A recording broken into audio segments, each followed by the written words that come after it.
Crazy story here this morning. A pilot fell asleep whilst flying the plane and overshot his destination by over 100 kilometers. Let's jump into it. A pilot was flying a small plane from up north in Queensland in Cairns, going down to Redcliffe just north of Brisbane, when he fell asleep and completely overshot his destination.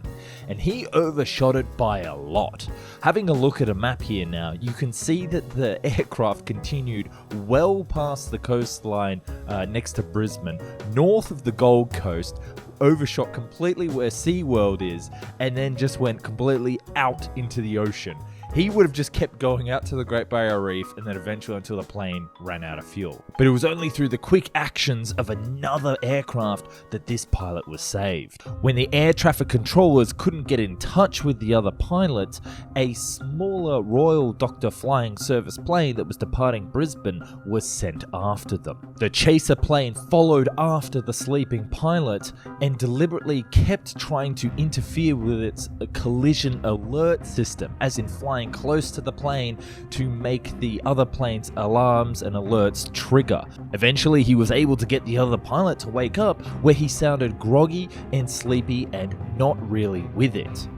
But he was awake enough to follow instructions to lower the plane down to 8,000 feet. The sleeping pilot then actually tried to turn around and head back to Redcliffe, now well over 40 minutes away, but was thankfully convinced to head back to Gold Coast, which, now because it was nighttime, had the proper runway lights and emergency services standing by. Upon landing at Gold Coast Airport, the pilot had fully recovered and didn't have to go to hospital. The follow-up investigation found as follows. Found that the pilot was likely experiencing a level of fatigue due to inadequate sleep the night before and leading up to the incident.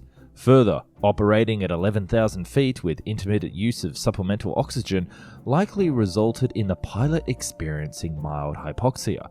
This likely exacerbated the pilot's existing fatigue and contributed to the pilot falling asleep. This type of event emphasizes the need for pilots to be aware of the dangers of low oxygen environment, and that it's important that these pilots, especially ones who are doing transfer flights across such a vast country, need to make sure they're well rested and well fed before their flight. For this one reporter, I hope that that pilot makes a quick recovery, that he's back in the air.